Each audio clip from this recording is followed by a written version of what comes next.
Good afternoon, everyone. While we are currently all in different locations, I would like to begin by acknowledging the traditional owners of the lands on which we each live and work. I am speaking to you from the land of the Wurundjeri Nation. I pay my respects to their elders, past and present, and to any elders who may be joining us today. Sovereignty has never been ceded. I am Ruth Gormley. I lead the strategic marketing team at Creative Victoria, and my preferred pronouns are she and her. Last year, during Melbourne's long lockdown, we spoke to Arts Hub about working together to continue our Creative Exchange professional development program through online videos and webinars. The partnership was such a success that we've come back to do it again for another year. These recovery roadmap webinars are designed to help organisations small and large to discuss and work through the issues that are facing them right now. And on that note, I want to welcome you to this Recovery Roadmap webinar, Stepping Out Again, Staging COVID-Safe Outdoor Events, with Sarah Neal from Malthouse Theatre and Glyn Roberts from Castlemaine State Festival.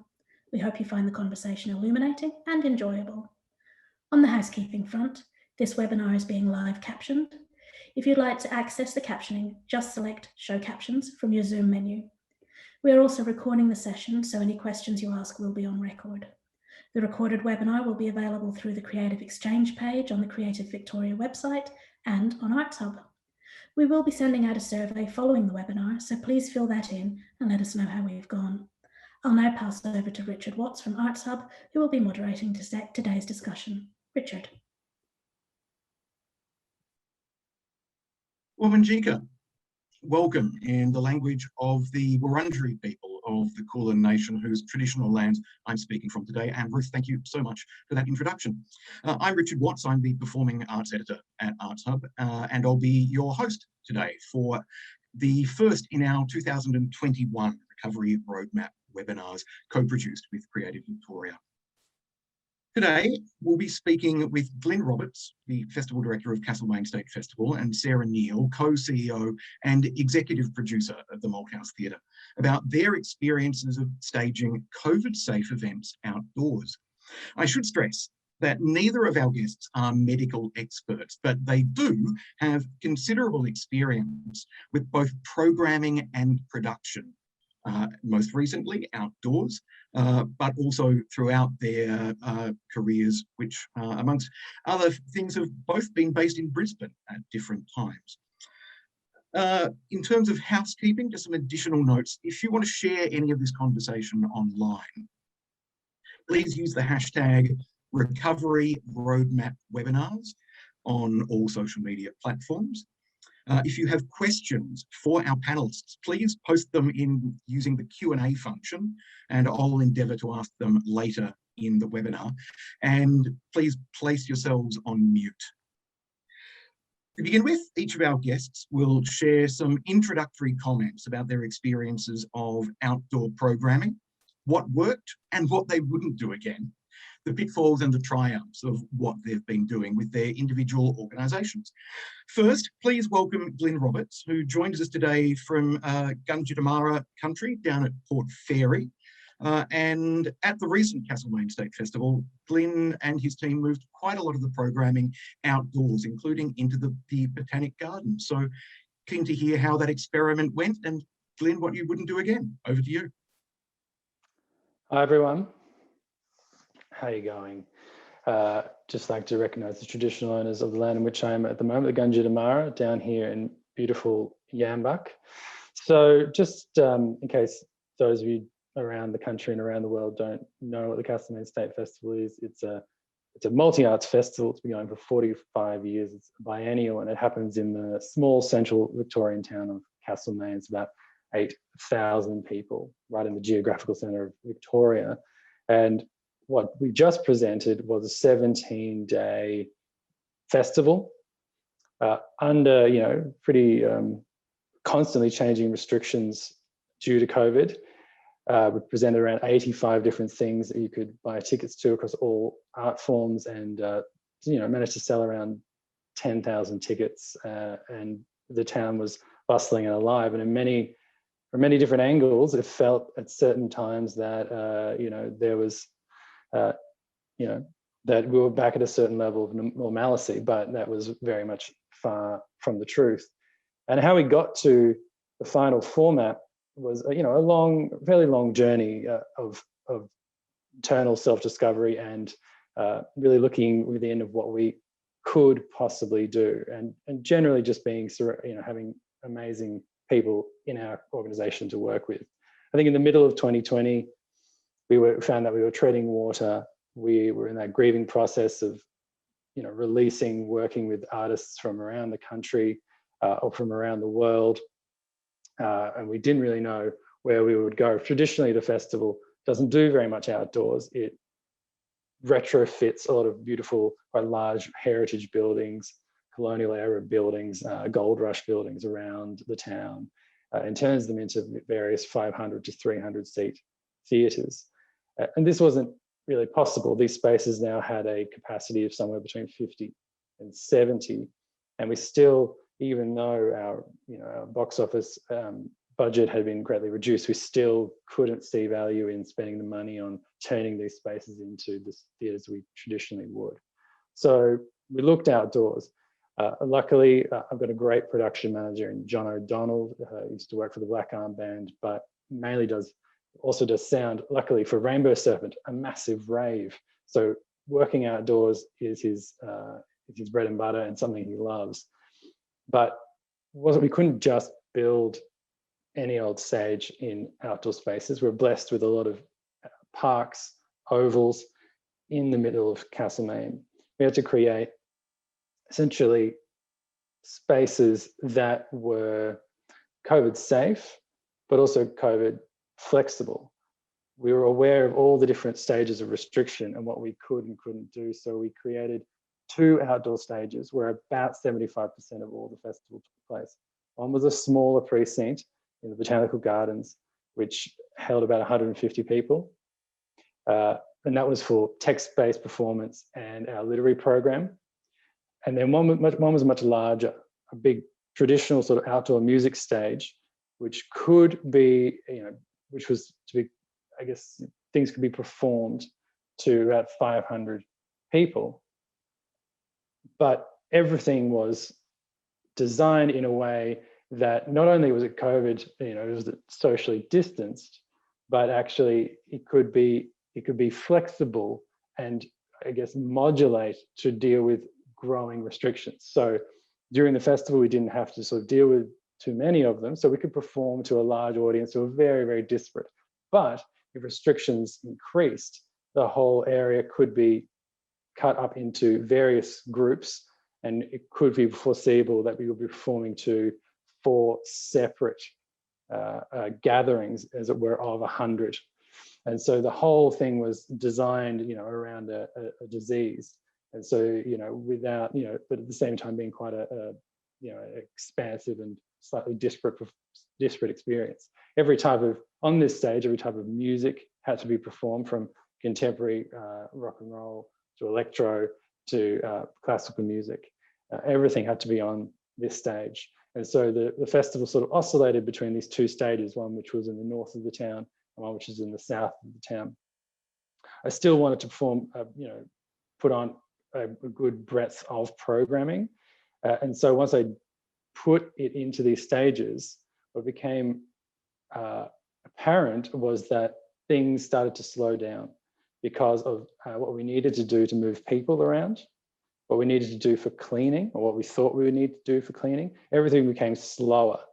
So this festival traditionally would happen over 10 days and would be quite a very, very busy experience. You would go from show to show, and things became much more languid. There'd be a show in the morning, then a long gap, and a show in the evening.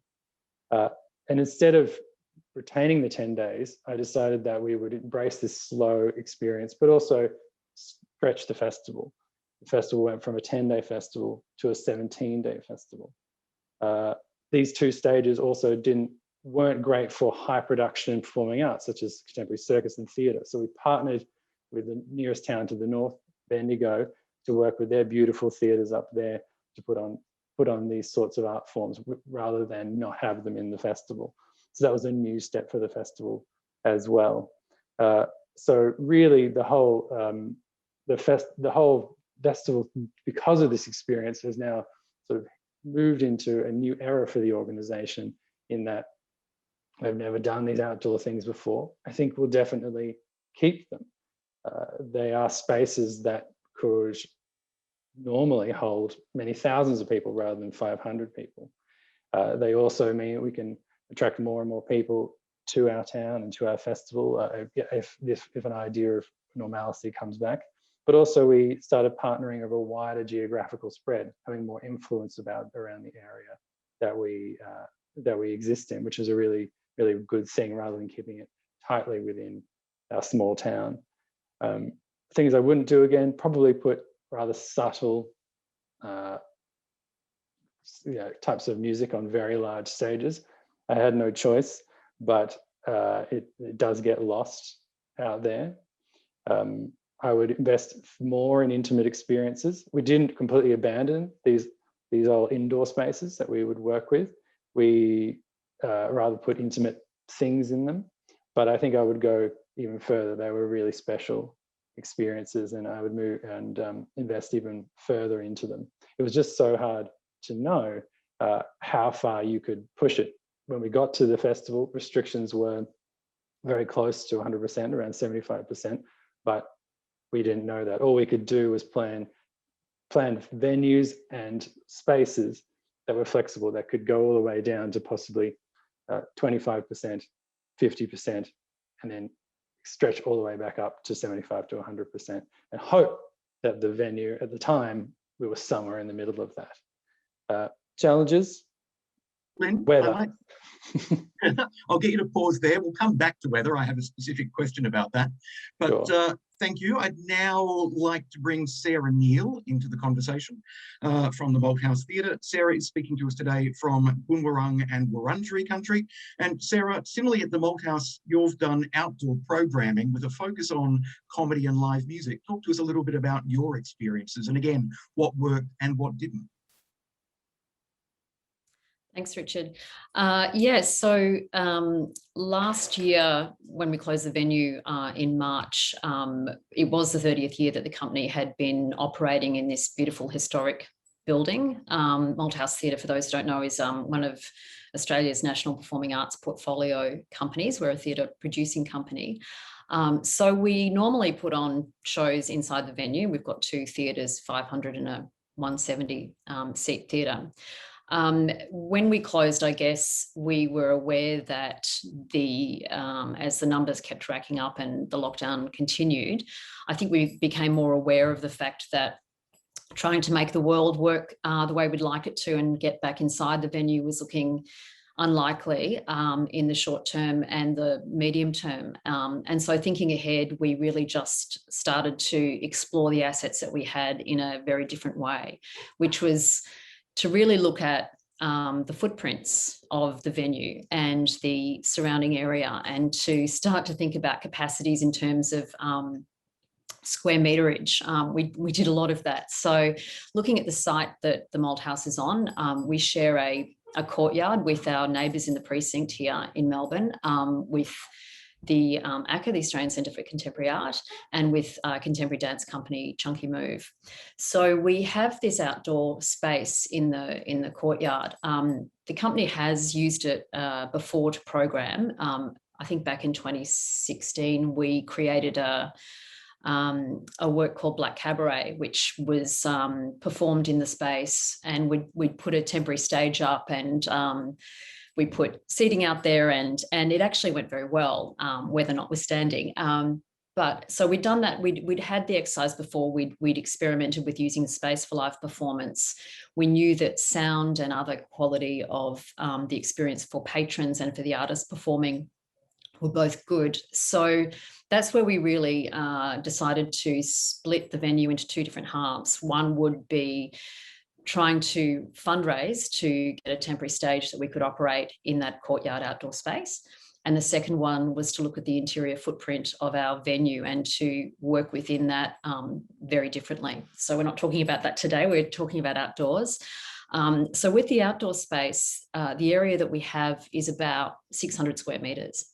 And when we looked at mapping it and putting a stage in, we realised that for it to be able to work as a medium-sized venue, we really needed to get to a capacity of about 300.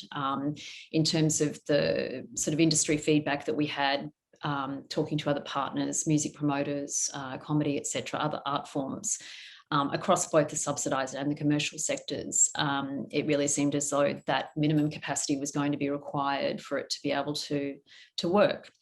And because we're a theatre producing company and not a presenting house with a budget, we really needed to work with partners to be able to effectively program the space. We needed to look at that being obviously value aligned to what we do as a company and to our mission, but also look beyond theatre, which is not necessarily a great art form to put in this context, and to really look at different art forms that would complement and we'd be able to get on stage quite quickly, excuse me, because obviously creating a piece of theatre takes a minimum at the fastest, if you've got a text ready to go, you know, maybe 5 or 6 weeks to get something on stage. So with music and other art forms like comedy, cabaret, those sorts of forms, much easier to program in a shorter time frame. So we spent a lot of time going through COVID controls, both across every part of the business here, which is ticketing, how do we seat people, what form of the venue should it take, how do people get drinks, how do we document them when they come in, when they leave, can they sit next to each other, do they have to buy in groups? We went through everything, and it took quite a long time to really land on a plan that incorporated all of the COVID controls, but still felt as though it was an exciting offering and was going to be feasible for people and accessible. So things like ticket price, you know, having some free events, making sure that there was a diversity of programming that would hopefully, you know, bring as many people back, and also use the stage as being an offer for the sector beyond Malthouse, so that artists could get back up and performing in front of audiences. They were really important things to us. So the idea sort of came about in probably early on in the lockdown phase. We started thinking about it and talking about it, and then we needed to fundraise for it. So I spent a lot of last year seeking partners to help us to create the asset for the company, to build the stage, and also forming partnerships across Melbourne with other companies to help to program it and to give them an opportunity to put artists on. So that's where we looked at contemporary music.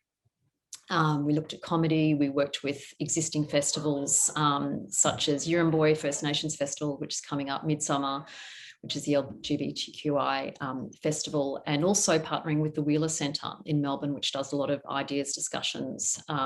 So it gave us a sort of a broad sweep of programming that we felt would be of interest to our audience, but also really seeing this as an opportunity to expand our reach and to grow audiences. And I think probably the best outcome of the first 6 weeks of programming for us was that we found we had 70%, actually 77% of the audience that came to these events across the 6 weeks were brand new first timers, hadn't come to the space before. So that's an extraordinary great thing in terms of being able to, you know, engage new audiences and to get people to come to the venue who perhaps may not have come to see contemporary theatre, but hopefully they might in future, having set foot in the space. I think, you know, weather obviously is an issue. We had a lockdown that happened in the middle of it as well. So there were a number of challenges. Communications with audiences were very extremely key, given that it was an outdoor event, that we needed to find a way to be able to communicate rapidly with people if we had to close and cancel because of either a lockdown or weather conditions. So we had our teams working pretty much around the clock to set up the space. And like anything, if you're creating a brand new venue from scratch, there's teething problems. And we sure had our share of those. Nothing crazy, but just, you know, it's a new venue. So you're trying out new things. And yeah, you don't always get it right 100% in the first instance. But we were really pleased to see. The biggest question that we had in our minds was, will people come? And we were very happy that when tickets went on sale, they pretty much sold out straight away. And that wasn't just for the, you know, one particular band or particular artist, although a lot of them were, fantastic world-class artists. So it wasn't, in some ways, it wasn't a surprise, but it was great to see that audiences had a huge appetite to come back. And the only thing I'd add as well is just surprise, I guess, of the emotional impact, because when we launched the stage, we had an event, and it was the first time we'd sort of gathered as lots of industry people and artists and supporters of the theatre company and stakeholders. And on that day, I looked around and I felt emotional, but I noticed how many people did. It was really a sense of, when we did come back together, of really identifying how long it had been and how difficult time had been for people, and just people, I think, were feeling grateful that the sun was shining and that we were gathering to see live performance again. Thank you, Sarah. And Glyn, I'll get you to unmute yourself and rejoin the conversation as well.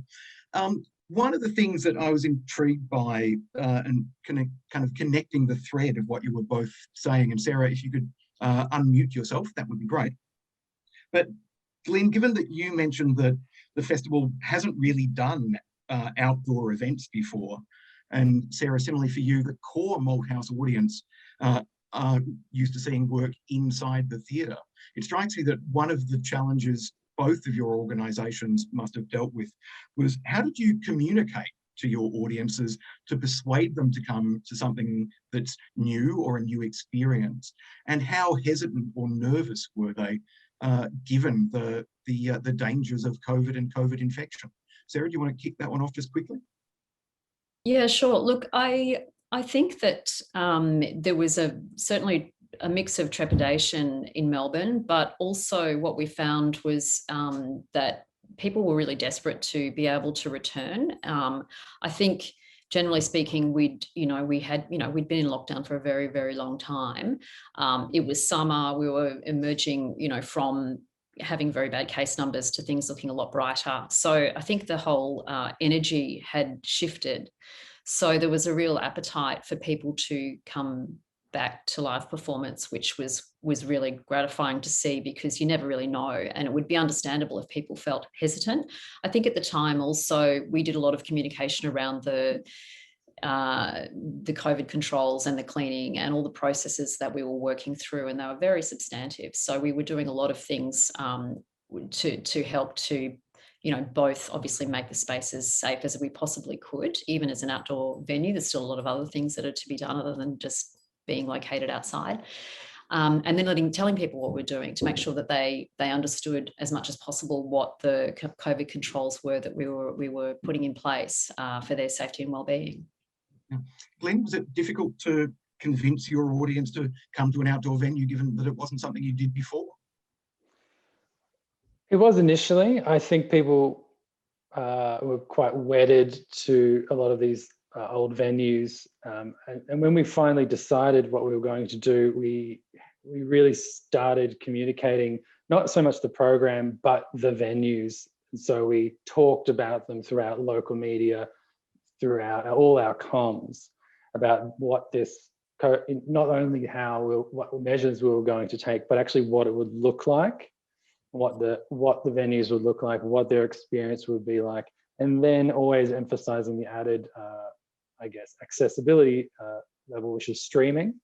We streamed about 7 different things as well on top of all that. So this was the communication, really. Many times I felt I wished I could get a word in about the program, but it seemed imperative to communicate what people were going to actually see and feel and turn up to. And once it happened, these venues, which were quite visible, particularly as you came into town, people loved them because they were this wonderful sort of, mark in the landscape that made people excited and made people feel that, it was festival time.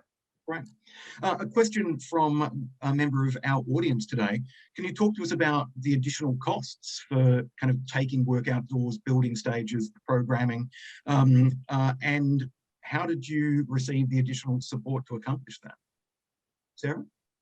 Yeah, absolutely. Look, of course, there definitely are additional costs.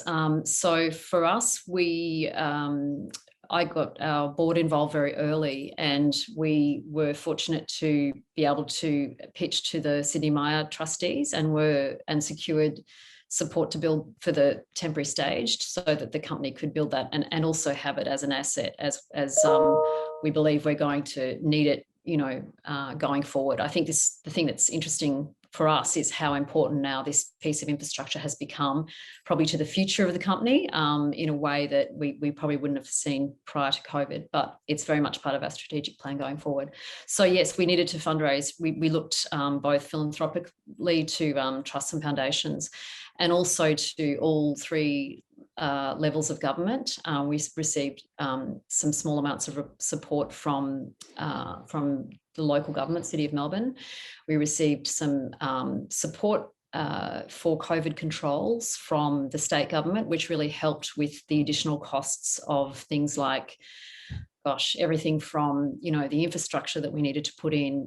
We needed to move to contactless ticketing. We needed to make sure we had, obviously, everything from hand sanitizer to additional front of house staff and cleaners, all of those sorts of things. So the additional costs were substantive, and we were lucky to have some support specifically for those things from Creative Victoria. And the other costs, we were lucky to be able to move some of our existing infrastructure, lights and so forth, into the outdoor space. And we have an existing full-time company. So production staff were ready and willing to work. They don't do so great on Zoom, but they're ready to get on the tools. So that was good. Fantastic. And Glyn?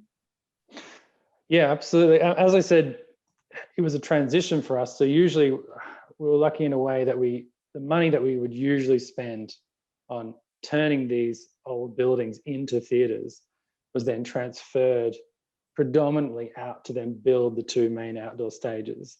So that was in one way kind of, I guess that was a shuffling of income. But at the same time, production still was more expensive in regards to cleaning and oversight and security and all these things. Production budget went up. And so we really couldn't have done what we did without support from Creative Victoria and the state government. We were lucky enough to secure a modest RISE grant purely for COVID safety, not programming, just all the COVID different things, large investment in accommodation, cleaning, working with small business to make sure that they could receive our audiences in a cleanly and safe manner. I returned to philanthropy in a great deal. We've got a large donors program, and so the call went out to them to dig even deeper, which was amazing, and also formal philanthropy. But the simultaneous thing, we got reliant once upon on corporate sponsorship, and that whole era really took a nosedive. And also, we budgeted for our box office to be very, very, very low, almost half of what we would do, purely just to take away that stress, I suppose, from various areas of marketing and things like that. So we could just focus on putting it on for, I guess, the social psychological reasons, but the emphasis was then on finding money from government and philanthropy, and they came to the table. Great. We're almost out of time, so a quick answer, please, this will have to be our final question, but what were your conversations with the artists like during programming? How did you involve them, or did you involve them in planning and precautions? Sarah? Yeah, I'm happy to kick off. Look, they varied, and yes, we absolutely did speak to as many as we possibly could, because we were working with a lot of partners. Sometimes that was through the partnership that they would talk to them. One of the key things, I guess, was making sure that some of the artists that are used to, performing indoors understood that in a cabaret venue, which is what we created outside, people are, and in an outdoor space generally, people are more likely to get up, move around, even when COVID controls are in place. There was, food and drink, those sorts of things. So we needed to make sure artists were comfortable with performing in an environment that included those sorts of things that they may not have had in other places that they would ordinarily perform. That was probably one of the key differences. Right. And Glyn, just from you, just quickly. they were incredibly enthusiastic and very understanding. They were amazing. Sometimes there were, I guess, remnants of the old world still left in their practice, like trying to convince the Yummy crew that audience participation could no longer happen. A tragic moment. But everyone was fantastic, and they were predominantly Victorian artists, and they were just so thrilled to be out in front of a crowd. It was very emotional once they hit the stage. Well, we're out of time, unfortunately. So thank you, Sarah, and thank you, Glyn, both very much for speaking with us today. We really appreciate your time and your company. Thanks to everybody who joined us as well. Big thanks to the team at Creative Victoria and at Arts Hub. A video of today's webinar will be posted on Arts Hub in the coming days, together with a full transcript of the conversation. And our next webinar will be towards the end of June. I hope you can join us then and enjoy the rest of your day. Thank you once again for joining us. Goodbye.